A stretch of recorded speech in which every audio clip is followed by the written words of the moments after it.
Absolutely. The short version for the backstory is that the Russians don't see Ukraine as the end of the war, but the beginning of the war, and they want to push past Ukraine further on until they hit a geographic area that they feel they can defend.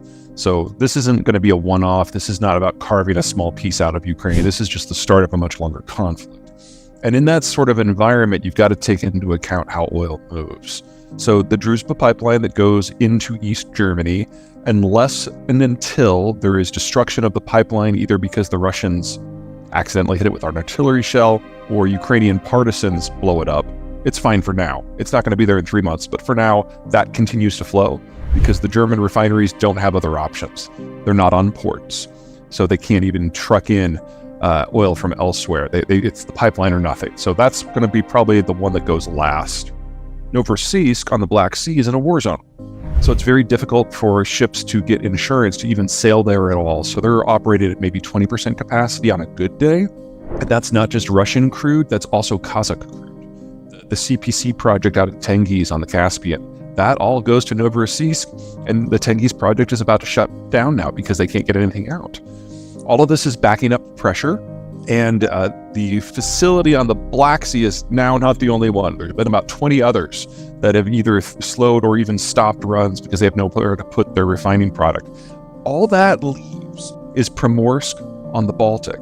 Now, that is a big discharge point. You're talking about 1.6 million barrels a day. That's not insignificant, but it's a shallow water port, so no super tanker. So it's only shuttle tankers. Shuttle tankers have limited range that pretty much only goes to Northern Europe. And if you want to send it further, you have to get 6 or 7 of those things together and do a sea-to-sea transfer in the territorial waters of a NATO state in order to send it on.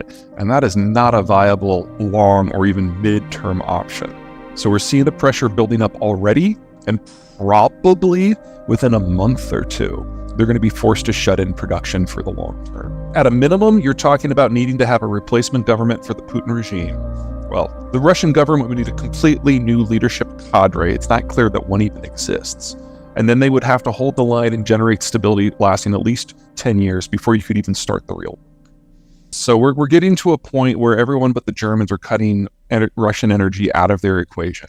And even the Germans are bending over backwards to try to build alternate infrastructure, but they're the ones that have the furthest to go, so it's just going to take a little bit longer. But at some point this summer, assuming that the oil is still flowing, the European demand for that stuff is going to drop, and there's no way that the Europeans are going to keep their waterways open in order to facilitate other people benefiting from what they're paying for.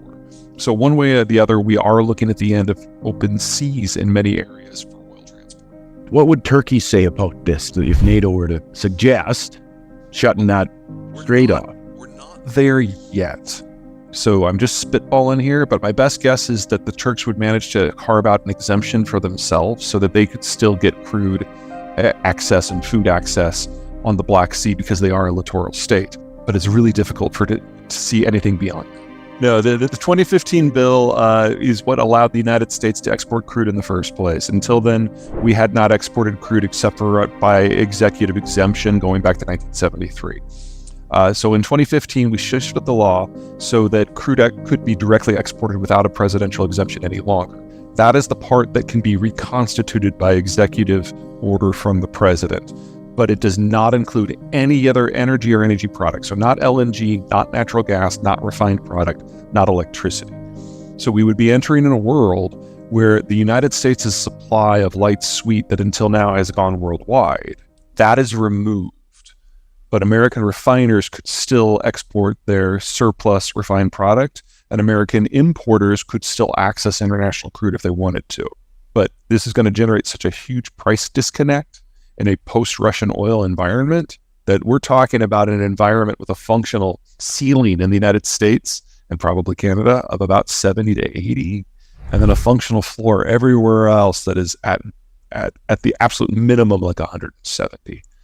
And so in that environment, if you want to import crude in the United States, you have to really, really want it because you're going to pay a lot for it. Give us your thoughts on North American energy strategy. Well, if you go back to February 22nd, the day before the war started, I would say that the idea of getting more pipelines from Alberta into the United States was a dead letter, that we had multiple administrations that were for or against it and nothing happened. And if it wasn't going to happen under Donald Trump, it wasn't going to happen, period. But now we're staring down a global energy shock. And that's going to change a lot of people's minds when it comes to energy security issues. But never forget that Biden, like Trump, like Obama, is a populist. And so he's not going to do things based on the economic numbers unless those economic numbers are something that directly impacts his political standing. So in the United States, gasoline prices are a hot button issue right now. And because of what's going on in Russia, they have gone up. And with what's about to happen in Russia, they're going to go up substantially. The oil export ban will help contain the damage. But in that environment, Albertan crude is being sold into a closed market, and it's not available for export. So you would be stuck getting the mid-continental price for oil within the United States, which will probably never go above 80 again because of the changes that are coming. I don't think this can happen with crude. Now, that can change with an act of Congress, but Congress is slow, and there are a number of factions involved, and most of them would probably be thrilled with having a cap on what oil prices in the United States can be. Now, you're right that there will be elasticity in other things, especially refined product, because if you can buy crude for $60 to $80 in North America as a refiner and then sell it into a global market where it's below or above 170, I mean, that's a slam dunk business decision. So we're going to see this explosion in refining capacity expansion in the United States, specifically along the Texas coast, to take advantage of that differential. The elasticity that we're likely to see is going to be in other things. For example, California didn't participate in the shale revolution. They're not linked into the American oil transport grid in any appreciable way, and they are the state that imports the most crude. So I can see California having a price differential that is much more similar to what we're going to have in East Asia than what it is in the rest of the United States. And so Americans will have the option of an arbitrage internally that could make them a lot of money. As for Canada, you guys are in a supersaturated market and you're selling into a supersaturated market. You're actually more insulated from the global price pressures than almost all Americans.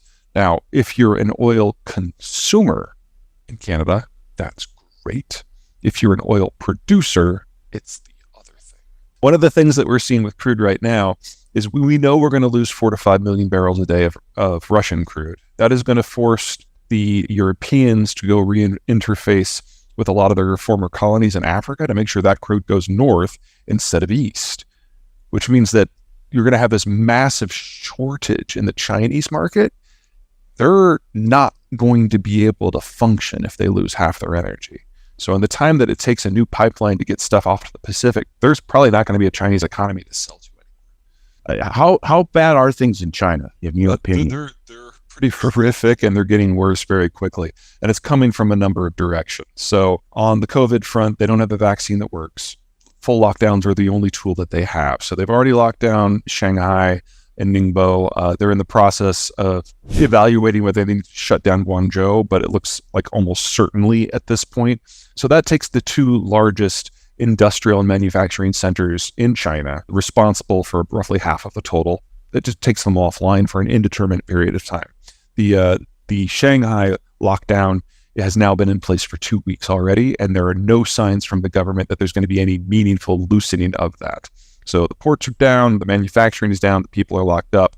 The only facilities that are still running are those who have decided to keep their workers captive. And since Omicron is more communicable than measles, this is the start of this, not the end of this. This is the new normal for Chinese manufacturing. This is as good as it's going to be. On the energy side, the great loser from the Ukraine war, after Ukraine obviously, is China, because the energy that goes direct from eastern Siberian fields to China can only be produced by foreign firms. The Russians can't operate those projects. They're all getting shut down. So that's going down. And then anything that might come the long way around has to go through that shuttle tanker repackaging, sailed by a bunch of NATO countries, and ultimately make it. And that's just not a very feasible plan, especially when people are talking about energy security. And that's before the Europeans start redirecting anything or the Indians start getting politically active in the Persian Gulf, all of which is going to happen this year. So we're looking at a sustained energy, not shock, shortage in the Chinese market that is going to last at least several years. And then at the top, Chairman Xi has intimidated or executed or exiled everyone who is capable of independent thought in the country into silence or destruction. And so China cannot adjust its policy because there's no longer a cadre of smart people to make the policy in the first place. People are carrying out what Xi says to the best of their ability because he's their emperor. And that's that. And so we're seeing these amazing policy disconnects in health, in agriculture, in electricity that shouldn't happen in a country that has a leader with an IQ of at least 95. And it's destroying the Chinese capacity to be the China that we know. I think we're on our way to that. I don't think China's going to be a nation state by the end of the decade. I think we're looking at dissolution. If you look at the 5,000 years of Chinese history, this is the norm. Now, there's a lot of other things going on with the Chinese space regards to the Ukraine war, because at first, the Chinese saw the war starting like, excellent. We're going to get a litmus test for our strategy for Taiwan. It's going to be easy, and we're going to show the world that we can just go and grab it, and they just have to suck it up. It has not gone to plan. So number one, the Russians are having some severe problems in dealing with the Ukrainians, and the Russians know where all the infrastructure is in Ukraine. There is a huge population mismatch, there's a huge military mismatch, but most of all, there's no barrier between the Russians and the Ukrainians, and they're still having problems. Well, Taiwan has been preparing for the China war now for 70 years, right? And there's a body of water in between. So all of a sudden, these rosy military goals and estimations that the Chinese have gone out the window. Second, the sanctions. Say what you will about the Russian economy. It's not great, but they are a massive exporter of food and energy. If the sanctions that were on Russia now were put against China, China would decivilize in less than a year because it's the world's largest importer of food inputs, and energy. There's no way you can maintain that system without full access to everything. And probably the one that even worries the Chinese more now are the boycotts. The idea that people, individuals, have any say in how an industrial process might happen or on like war policy, that's just antithetical. But it's happened, and it's been more effective against Russia than the sanctions have been. Well, that's the entire Chinese economic model. So the Chinese now know that what they've been preparing for 50 years, they've been preparing for the wrong thing. And since Xi has gutted the intelligentsia, they no longer have the personnel to come up with another plan. So they're just slamming their heads into the wall over and over and over until their skull cracks. And that's what we're seeing in places like Shanghai.